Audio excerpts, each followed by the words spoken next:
Welcome to Beyond the Verse, a poetry podcast brought to you by the team at permanalysis.com and Poetry Plus. I'm Joe and I'm here with my co-host Maiya, and we are delighted to bring you the third and final instalment of our mini-series on the poets of the First World War. And today, Maiya and I are going to be talking about the poet, novelist and soldier Siegfried Sassoon. Maiya, can you give us a little bit of a background about Sassoon's life pre-war and give us a chronology? Absolutely. Well, thanks, Joe. To run through a couple of the key dates that are important when we're talking about Sassoon.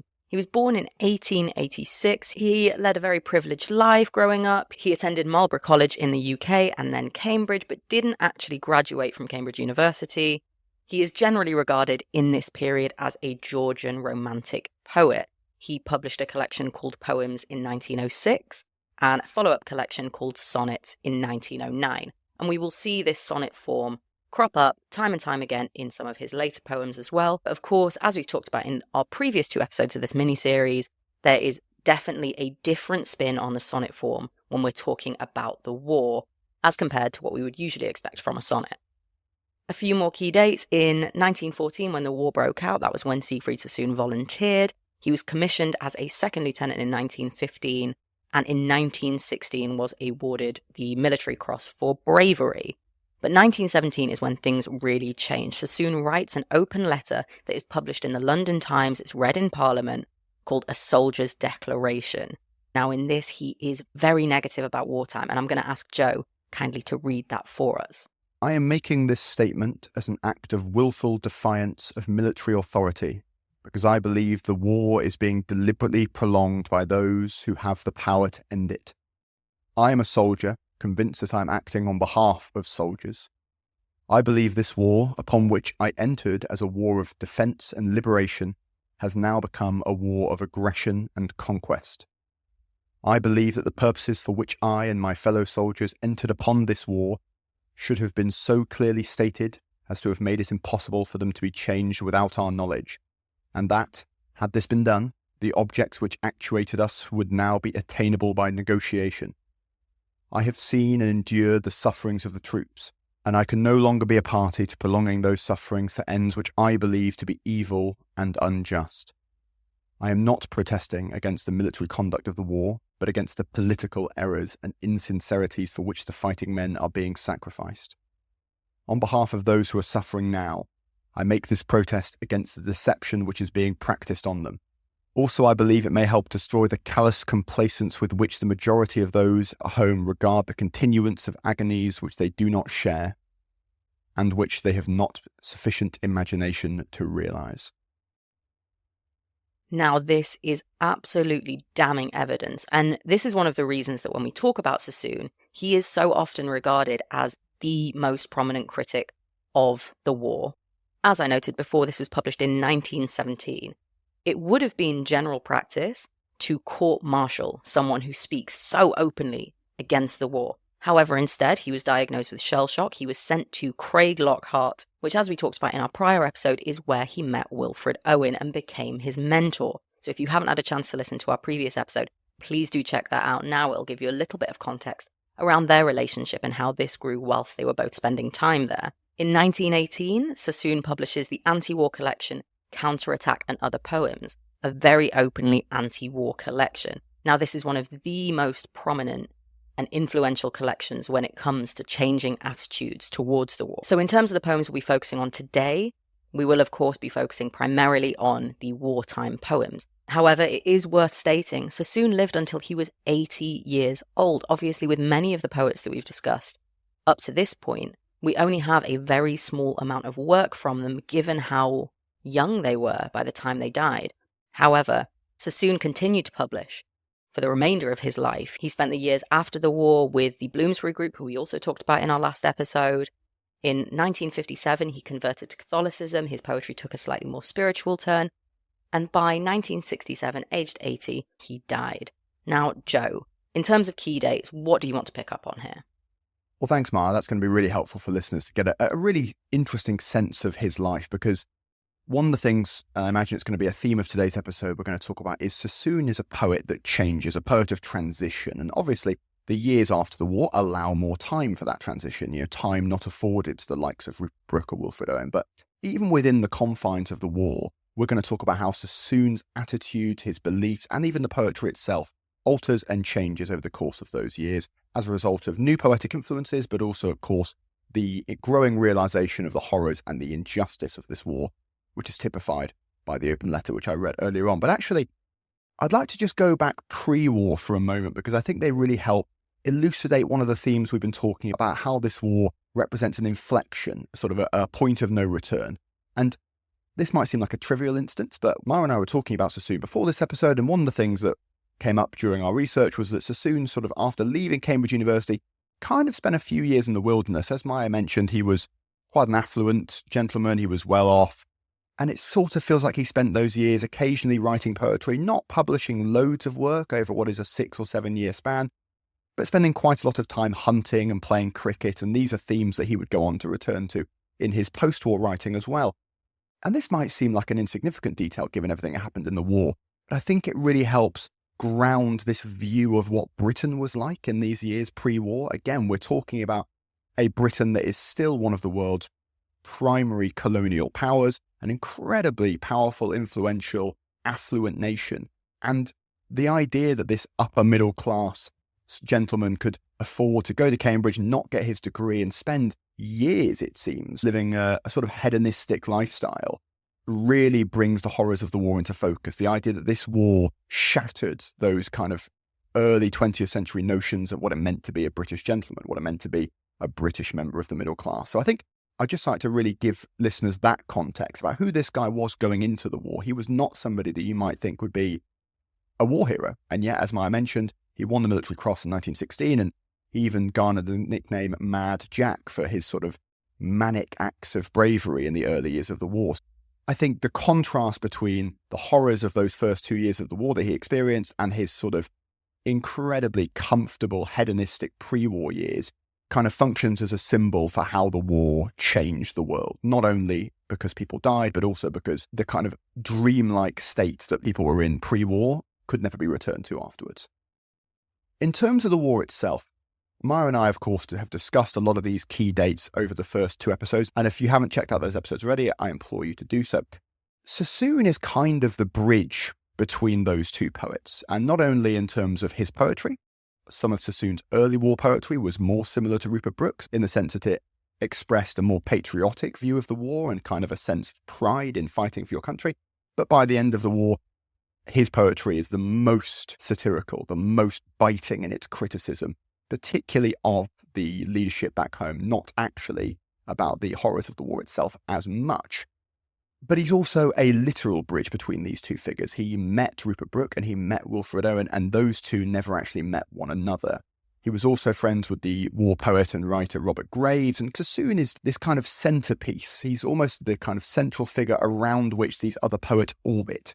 And that's why I think it's lovely to close off the series with him today. Now, Maiya, talking about the poetry itself, we are going to kick off by talking about one of Sassoon's most famous poems. And again, it's one of those late war poems that really sticks in the public's imagination when we now think about the horrors of war, and it's Suicide in the Trenches. Well, for the benefit of listeners, I will do a reading of this poem so they can really understand how it conveys the horrors of war. Obviously, when you look at poems such as the one published by Rupert Brooke, you're exploring a very patriotic, very positive view of war.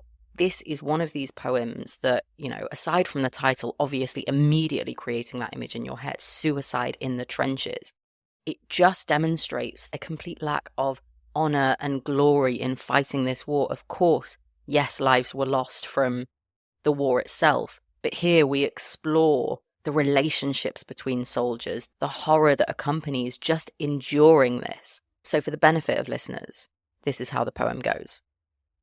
I knew a simple soldier boy who grinned at life in empty joy, slept soundly through the lonesome dark, and whistled early with the lark. In winter trenches, cowed and glum, with crumps and lice and lack of rum, he put a bullet through his brain. No one spoke of him again. You smug-faced crowds with kindling eye, who cheer when soldier lads march by, sneak home and pray you'll never know the hell where youth and laughter go. Now, Joe, I'd love to know your thoughts on this, but I really want to start by focusing on who this criticism is aimed at. because that last stanza is absolutely telling, I think. 100%. And I think this is something that, for listeners who aren't familiar with Sassoon's work, they might be surprised to know that this is going to be a theme that runs through a lot of his poetry, is that he is turning his gaze not on the enemy or the kind of traditionally assumed enemy across the trenches. He is so often directing his anger, directing his fury home at crowds, at people who prolong the war, at politicians, at military leadership. There is a really surprising lack of animosity towards the enemy. He is much more interested in exposing what he believes to be the hypocrisy of the leadership back home. And this final stanza shows that really well. As you said, you smug-faced crowds with kindling eye. Well, the use of the direct address straight away creates a sense of, on the one hand, urgency and immediacy, but also universality, because he is, on the one hand, talking to one person in the crowds back home. And yes, of course, he is also talking to every person back home. And he is laying the blame at their door. He is saying this man's death should be on your conscience. You drove him to do this. Now, you might not have pulled the trigger and you might not have given him the gun yourself.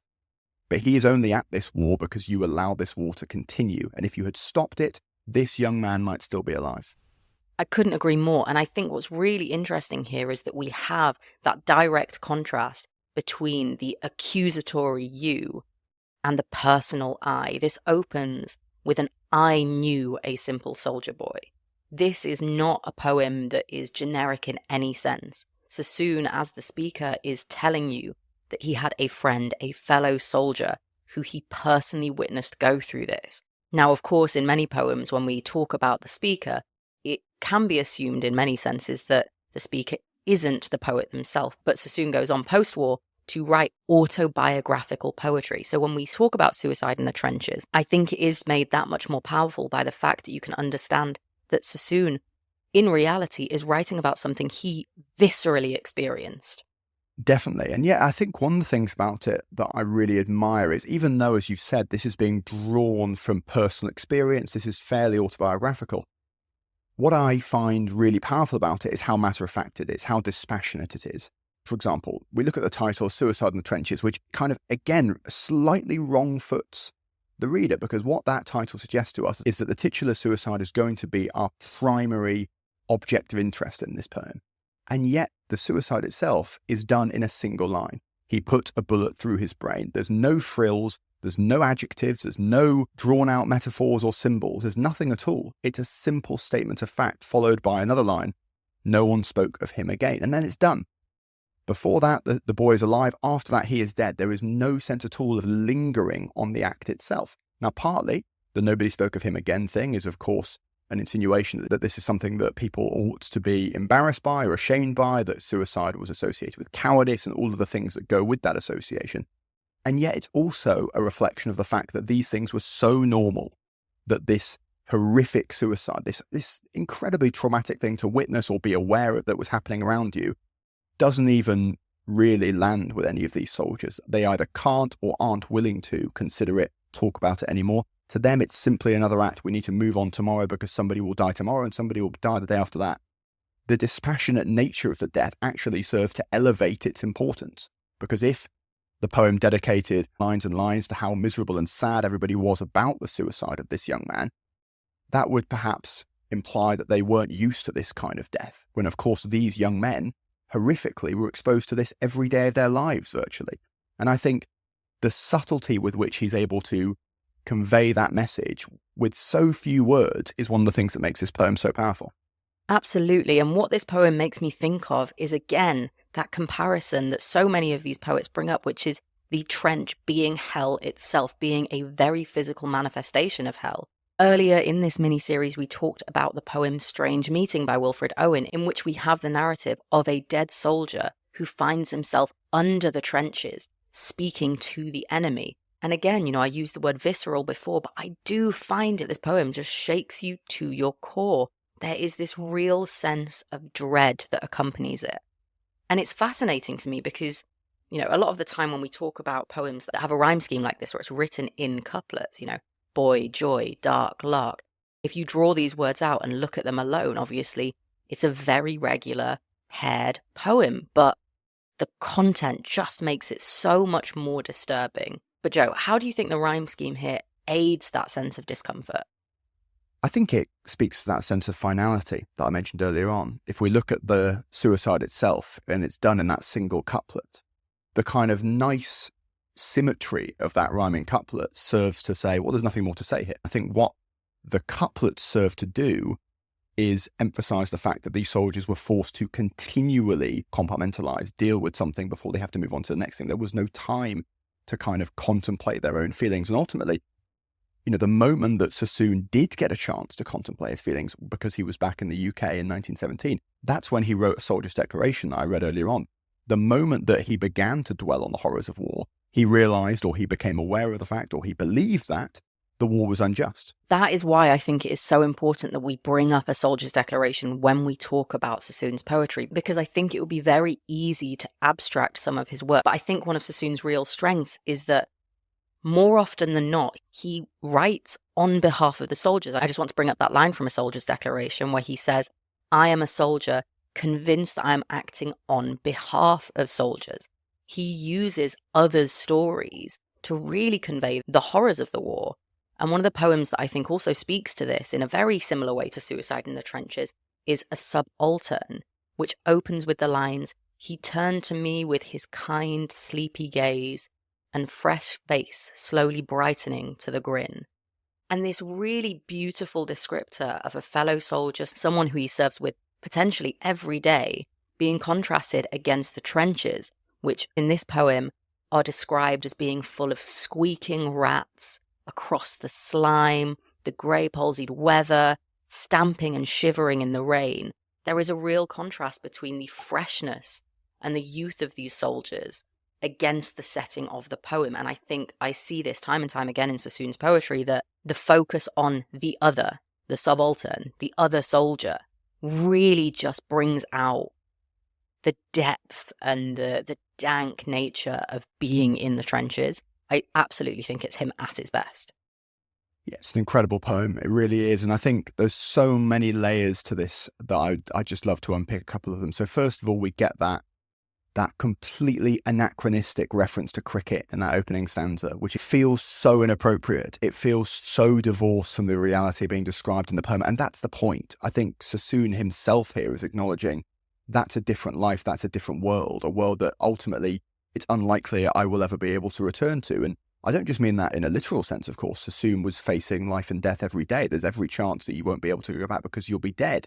And yet I think what the hint here is that Sassoon knows there will be no return to that regardless of whether I live or die, because that world simply does not exist anymore. It's not to suggest that people stopped playing cricket after the war. That obviously didn't happen. But that sense of the cricket, the English countryside, the summer afternoon, the lazy way in which time was passed before the war is gone. It cannot be reclaimed. I also want to quickly look in that second stanza because there's two lines in particular I'd like to talk about. The first is that line, my stale philosophies had served him well. And I think what we have to remember here, of course, is that Sassoon himself was an officer. A junior officer, yes, not one of the kind of high-ranking military leadership that he criticised, and yet to soldiers of lower rank than him, he was still their leader. He was still the person they looked up to. And I think there's this real feeling of guilt here, this feeling that he feels complicit in passing on messages that he doesn't believe in, that he is leading soldiers just as he himself is being led by people who he doesn't have faith in. That stale philosophy, that sense of regurgitating language that you know no longer has meaning. So that word stale, I think, is a lovely way that he expresses his growing disillusionment with the war, but also he acknowledges that he has ownership of those as well. There is a sense that he is reflecting on his own role in leading people to their death.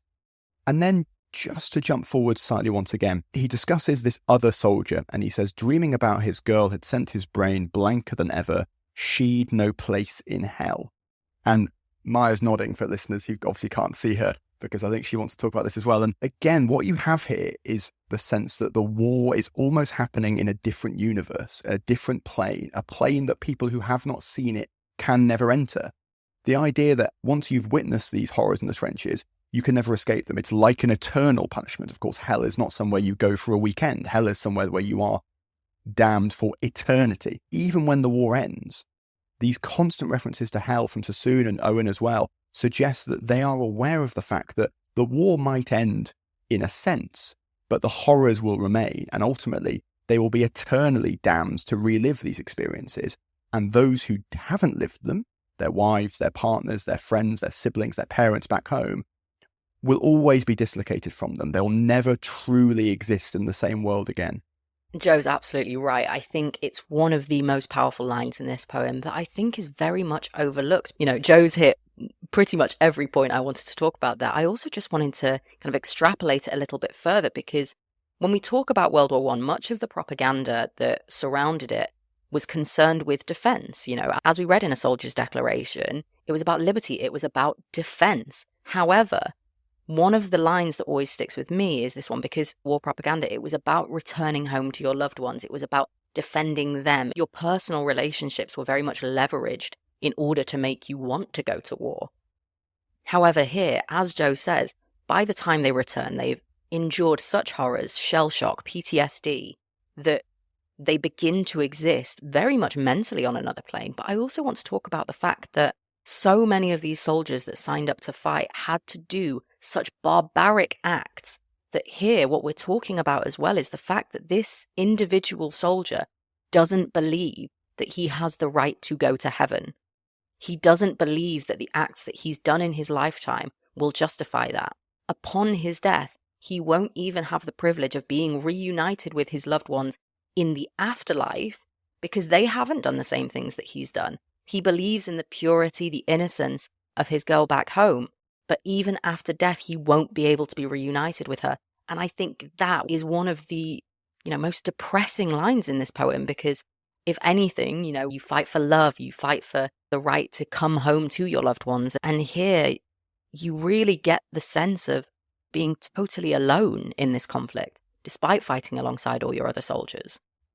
I think that's a fascinating point, and it's just something I'd like to pick up on and actually talk about a couple of other poems by Sassoon, because what you've struck upon there about the fact that basically he believes he no longer has the right to enter heaven. There's a sense of real sort of self-loathing there, this idea that one doesn't deserve salvation, one doesn't deserve forgiveness. And I think, although of course Sassoon is giving those words to another soldier, I think there's undoubtedly those feelings in his poetry as well with regard to himself. And I mentioned earlier on that a lot of Sassoon's poetry turns its attacks back home.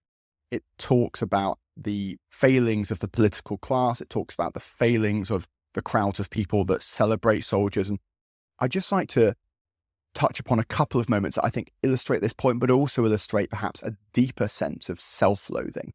Now, one of the poems I would like to talk about is Glory of Women by Siegfried Sassoon, which is this very odd poem in the sense that its anger is directed at the mothers, partners, girlfriends, sisters of the soldiers back home, who sort of greets the returning soldiers in open arms and celebrate them, which feels like an odd group to direct your anger at, because they were largely blameless, and of course women didn't have the vote at the time, so they're not responsible for the political leadership either. I'd just like to zoom in on a couple of lines in this poem though. So Sassoon writes, "You worship decorations, you believe that chivalry redeems the war's disgrace." And there's a really caustic tone there. What Sassoon is saying is that this belief that you have in the decency and the goodness of this war and our heroism is a lie, and it's a lie that you should have seen through by now. Now, that might seem a very caustic attack against these women back home, and yet I want to just contrast that against some lines from a much earlier and less well-known poem from Sassoon. This is a poem, Absolution, which was written in 1915, and it's really important to understand this because, as we mentioned earlier, Sassoon does change his attitudes, okay? Brooke remains steadfast in them and dies relatively early in the war. Owen's poetry is kind of fairly cynical from the outset. Sassoon is the one who goes on this real journey. So keep those lines in your head, that line in particular, when Sassoon says in Glory of Women, "You worship decorations, you believe that chivalry redeems the war's disgrace." And just contrast those against these lines from Absolution, in which he writes, "The anguish of the earth absolves our eyes till beauty shines in all that we can see." So when he says in Glory of Women, how could you possibly believe this? How could you ever believe this lie? Yes, he's talking about the women, but he's also talking to himself, because he believed those same things. He believed that the glory of war would absolve, would forgive. And I think to view the journey that he went on through those lines and to it becomes possible to regard almost every instance that Sassoon is criticising people back home to actually be a criticism of his former self. But I mean, Maiya, what do you think about that? I think you're absolutely spot on, and it sits really well in contrast to Glory of Women. I'm looking at the follow-up line. You listen with delight by tales of dirt and danger fondly thrilled. You have this real understanding that the way that the war is being communicated back home is not the day-to-day. And I think that's one thing that any listener needs to remain kind of critically aware of, is that there is this huge discrepancy between the way stories are being told. I do, however, want to touch on, in Glory of Women, we said in the opening that he often doesn't focus on the enemy as such, or at least the enemy within the war. But here, the closing lines of Glory of Women go, "O German mother dreaming by the fire, while you are knitting socks to send your son, his face is trodden deeper in the mud." Now again, the way this poem closes, it's not arrogant, it's not boastful. It is just stating facts. Sassoon is incredible at really just taking the most simple moment and making it the most devastating line in the poem. He immediately conjures an image not of the adversary, not of the enemy, but of their mother, someone who is creating softness, knitting socks. You have this real sense of warmth and joy immediately contrasted against the fact that her son is most likely dead or dying. And that is just an absolutely heartbreaking way to describe this conflict, Again, I'm going to root back time and time again to A Soldier's Declaration, that this war was pointless. It was about occupation, not defense. And Sassoon never relents in this in his later poems. He is so adamantly against this kind of senseless violence. Glory of Women is such an interesting one because it's not often that we talk about the role of women in the war. And as Joe said, women didn't have a vote at this stage. Yes, they were working in munitions factories, but in terms of where blame lays, it's a really fascinating one to explore because, Joe and I were talking before the podcast and we discussed the fact that Sassoon really just kind of hates everyone. He really directs anger towards everyone in this war because, again, it's, no one person is to blame. It was the amalgamation of every single aspect of this war, culminating in one of the greatest tragedies of their world at that stage. It is, it's unrelenting. I think that's the word I would always use.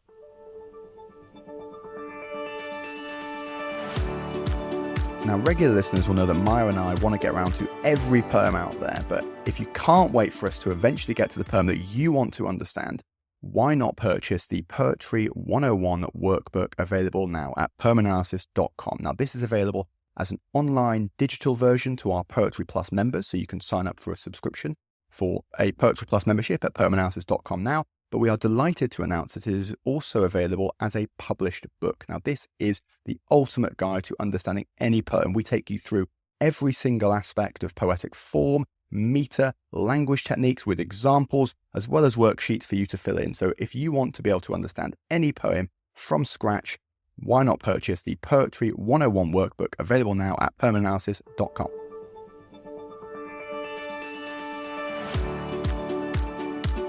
So just to pick up, back in the end of 1917, which, as Maiya mentioned earlier on, is a really pivotal year for Sassoon as a poet and also for the war as a whole. So the Soldier's Declaration had already been published and read out in the Houses of Parliament, and Maiya mentioned that Sassoon is sent to Craiglockhart Hospital. Now, we spoke a lot in our previous episode on Wilfred Owen because the two met there and Sassoon became an enormous influence on Owen's work.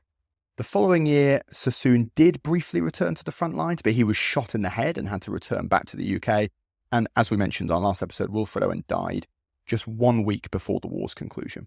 And the relationship between these two men is one of the things that I think really defines our perception of the war poets. This idea of this really close bond, united by circumstance, united by a love of language, but ultimately, of course, destined to end in tragedy. And just to kind of give listeners a sense of how important these men were to one another, Wilfred Owen wrote in a letter that Sassoon became, and I quote, Keats and Christ and Elijah to him.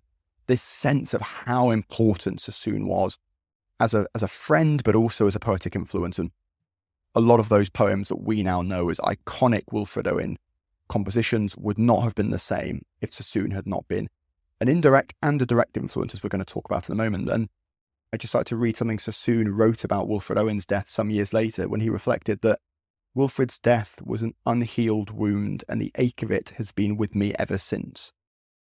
When we talk about poetry and we talk about artistic renderings and we talk about big ideas, as Maiya and I often do on this podcast, sometimes we can lose sight of the human tragedy. These were two young men. Sassoon was 30 years old in 1917.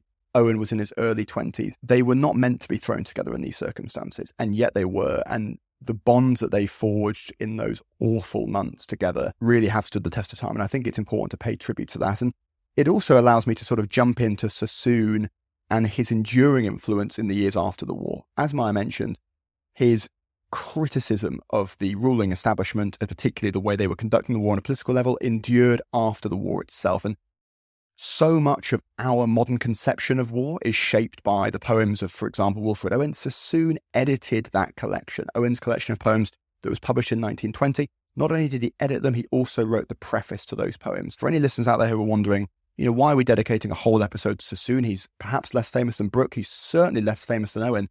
It's impossible to understand Owen, and it's impossible to really appreciate Brooke's early poetry without the influence of Sassoon, because his poetic journey kind of bridges the gap between those two men, but also his real life, very practical influence on the publication of Owen's poetry means that we owe him an enormous debt when it comes to remembering the First World War and its horrors. Well, thank you so much for that, Joe. I think it is really important for listeners to understand Sassoon's influence and actually their influence on each other. One of the poems that I'm thinking about, just off the back of what you were saying, is Counterattack. Now, much of Sassoon's poetry is short. It is written in a sonnet form or similar, but Counterattack is one of those that the length of it has always stood out to me. And I think if anything, I'd almost call it Owen-esque. I think it is inspired by Owen's longer poems because, of course, these two were working together. They were reviewing each other's work. They were editing. And I think you can see so much of Owen in Counterattack. I'm looking at kind of even small phrases such as blind with smoke, the jolly old rain. You have this sense that these two had an artistic relationship that absolutely cements the other in history. And I think I want to focus on Counterattack really to kind of close up this episode because, again, it's a very matter-of-fact poem. It details the process of a counterattack. But most importantly, the final line of this poem ends with the death of a soldier that also constitutes the end of this battle. And it goes, lost in a blurred confusion of yells and groans, down and down he sank and drowned, bleeding to death. The counterattack had failed. Now, this is one of the most powerful ends to a poem that I've read in a long time. I think it really just cuts through that sense of glory because, again, we're talking about other soldiers here. We're not talking about Sassoon's personal experience. Again, he lived through this war. He had to live with the memory of all of this for so many more years. And yet, the confusion, the uncertainty, the sense of finality in that death just reminds me of Owen's exposure again. Yeah, I think I can definitely see Owen's presence in this poem, that kind of ability to delve into sort of sordid detail, the emphasis on the soundscape. I mean, there's a really interesting use of alliteratives and sibilants in this poem that I think is sort of typical of Owen's work. The thing I find really sort of impressive about it lies in that second stanza. And the stanza begins, a yawning soldier knelt at the bank. And straight away, before we have anything else in that stanza, the image of a yawning soldier feels at odds with our perception of the war, right? Because yawn implies, obviously, fatigue, which is perhaps in keeping, but it also suggests sort of a degree of boredom almost. And, our perception of this war is rooted in its awful moments. But of course, when you live and die and fight and eat and sleep at the front, all manner of human experience is present. Sometimes you are bored, as crazy as it seems to us that anybody could be bored and not in perpetual terror. When you live there and that's your reality, there will be moments where you're simply yawning and he's sort of thinking about other things. If I could just read a few lines later, this stanza closes with the description that follows. He crouched and flinched, dizzy with galloping fear, sick for escape, loathing the strangled horror and butchered frantic gestures of the dead. The juxtaposition between somebody who was yawning and kneeling, was perhaps a bit tired or perhaps a bit bored, and the immersive, horrific description that follows at the end of that stanza, these are separated by literally 5 or 6 lines. The pace at which life changes, the pace at which somebody could go from something mundane and ordinary and recognizable to the average reader who hasn't experienced war, the act of yawning, to these kind of nightmarish descriptions, which again I think are fairly Owen-esque. They're horrible, kind of surreal and sickening renderings of violence and death. And then, as Maiya mentioned earlier, we go back to that dispassionate voice that closes the poem, the oscillation between, on the one hand, very matter-of-fact, very simple language, very direct declarations of circumstance, and these really dreamlike, nightmarish sequences, captures something about the absurdity of war, that the mundane and the nightmarish sort of coexist or exist in such close tandem with one another. I think what really adds to that as well is actually the sense of pace in this poem, because at a first look, it seems to offer kind of end-stop lines, a very regular format. However, as you move through the poem, and it's really the last stanza I want to focus on, you actually have the addition of caesura. And what this does is slow the poem down. Because the way I read it in my head, the speed is something that is constantly slowed down, then brought back up to speed, slowed down again. And it goes, bullets spat, and he remembered his rifle. Rapid fire, and started blazing wildly. Then a bang crumpled and spun him sideways, knocked him out to grunt and wriggle. None heeded him. He choked and fought the flapping veils of smothering gloom. I mean, even the way that you hear this read aloud, you get this real sense of mechanization. Originally, it begins with this slightly confusing action. It's very much slowed down. Even the rapid fire, having either side of it, these pauses, gives a sense of uncertainty that the soldier that is in this war has no idea what they're doing. There's no sense of decision here. It's simply a knee-jerk reaction. However, the following lines just build on this pace. And I love the idea that, without even knowing the weaponry that's used or the way in which war is conducted, Sassoon conveys so strongly that war can be these long stretches of waiting and then sudden bursts of action and then death. You have effectively a battle condensed into such a short stanza that ends with death. It immediately stops. And the way that he uses punctuation to demonstrate this in the poem is absolutely fantastic. And it captures that thing I was talking about earlier on about the way that a lot of war, especially trench warfare that was sort of defines the First World War, was this bizarre contrast between nothing happening or things happening kind of in an overwhelming fashion. Lots of the time at the front was spent simply sitting in the trench looking over. But when things were happening, they were utterly horrific and almost happened without warning. I mean, people were trying to tunnel under your trench and blow you up. And they're doing it because you're trying to do it to the enemy as well. But you have no sense of the progress being made when you're in the trench. You don't know if it's 5 meters away. You don't know if it's 5 minutes away or whether it's not going to happen at all. That contrast between the stillness at moments in this poem and the energy, the frenetic pace of other parts, I think is really typified by that punctuation that you've mentioned. And, it would be remiss of me not to talk about that line, bullet spat. I love that description from Sassoon because, again, it comes back to that point I've been making about how he is constantly challenging, not necessarily the enemy. This might seem like a poem that's more conventional about people are trying to shoot at us and we're trying to shoot at them. And yet the bullet spat, obviously the act of spitting is something that's incredibly rude, incredibly disrespectful. I think what he's suggesting there is the soldiers on both sides are being not only wounded and killed, but actually disrespected, and not disrespected by one another, but disrespected by the people who commands them to continue firing those bullets. This idea that the soldiers are sort of scum, they're sort of lowlifes, that they deserve to be spat on, that they're derised. For me, this is another example of Sassoon actually saying, the person firing the gun at me may be my adversary today, but my real enemy is the person who commands me to shoot back at him.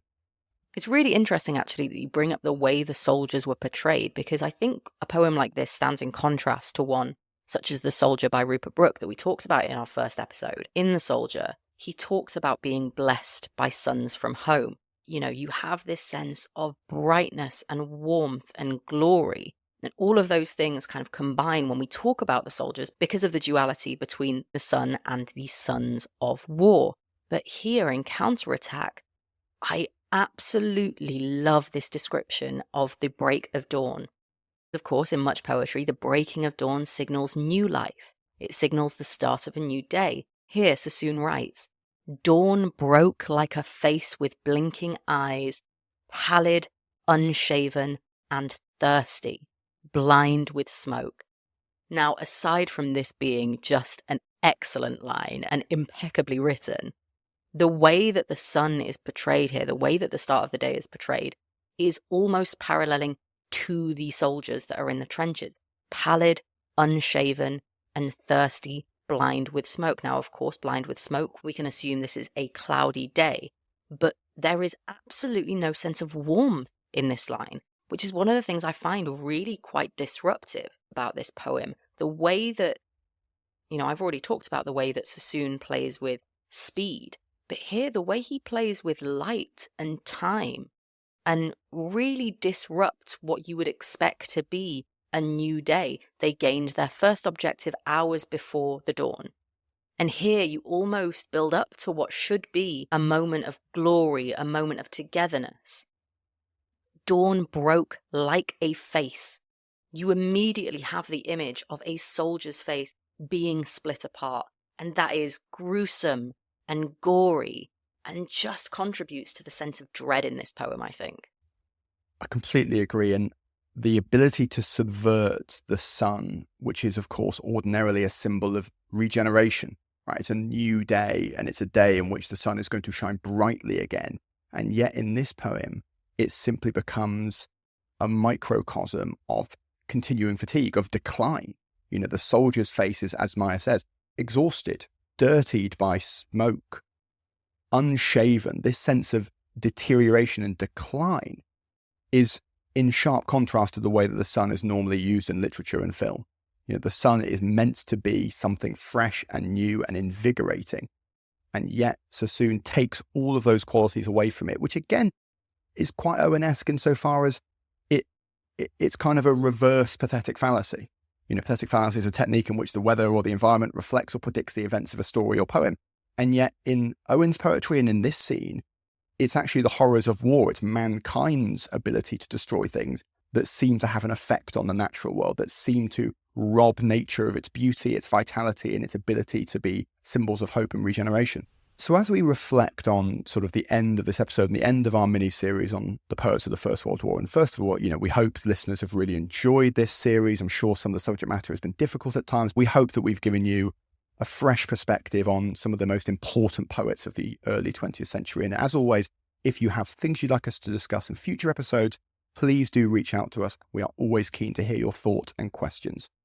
Maiya, as we reflect on the three poets we've mentioned and the conflict that defines the poetry we've talked about over these three episodes, what are the kind of key takeaways that you think you'd like to focus on?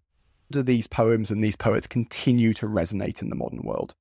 That is definitely a big question. I think one of the key takeaways is actually something we mentioned really right off the bat, which is so often art and poetry can reflect the mood of a nation, but it can also shape it.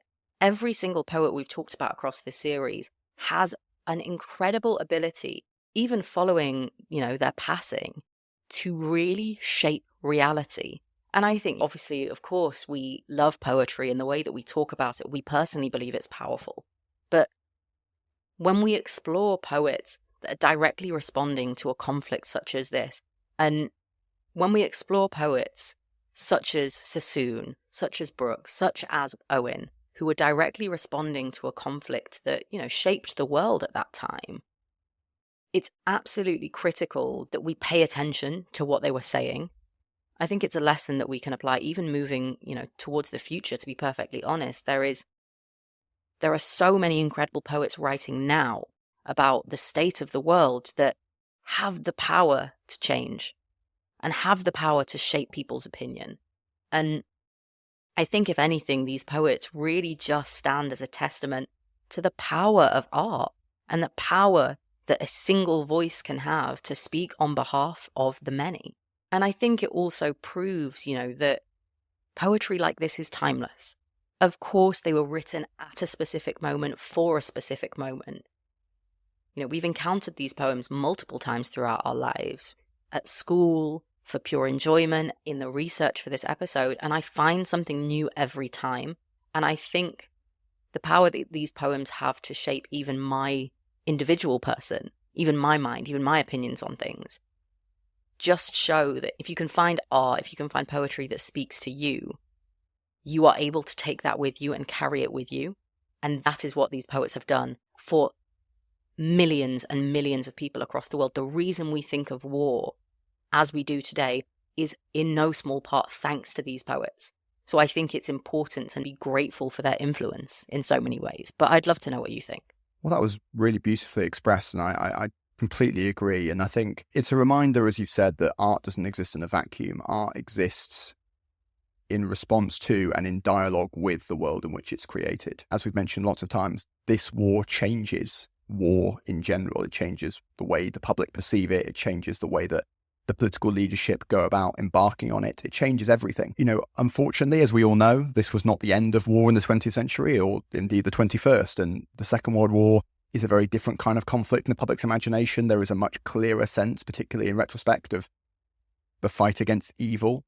But of course, there have been many other conflicts, the Vietnam War, the Gulf Wars, various civil wars that have plagued the 20th century and beyond. I think it's impossible to conceive of a poet like the US poet Yusuf Komunyakaa, who's for listeners who aren't aware, was a remarkable poet who was a soldier in the Vietnam War, and some of his work, I think, definitely demonstrates the influence of people like Owen. And it doesn't always have to be direct influence. I think that's the important thing to remember, is that it's not simply that poets who fought in subsequent wars read Wilfred Owen or Sassoon or anybody else and liked their poetry and thought there were important themes in it. It's the fact that the messages from these poems have seeped into the public consciousness, and that then informs the poets that come after them. So there is both a direct and an indirect influence. And I think, reading A Soldier's Declaration in particular in preparation for this episode, so many of those themes feel resonant, in the world that we're living in and, the 21st century. I mean, a lot of those arguments would have been made, for example, around the wars in Iraq and Afghanistan. I think there are a great many people who might see the relationship between some of Sassoon's ideas and the war in Ukraine and various other conflicts around the world. So it's a reminder of the immediacy of the poetry, even though it was written more than a century ago. Well, that was a really lovely way to close up the end of our first mini-series, Joe, and of course our first 3 episodes of season 2. Now, as you mentioned before, it would be amazing to hear your feedback. If you like this mini-series, if you'd like to see us do more mini-series, please do send us your feedback, your thoughts, your questions to beyondtheverse@poemanalysis.com. Now, next time, we're going to be talking about someone we've mentioned on the podcast a few times, but never analysed a poem of, and that is Sylvia Plath and her poem, Daddy. I, for one, cannot wait for that. But for now, it's goodbye from me. And goodbye from me and the whole team at poemanalysis.com and Poetry Plus.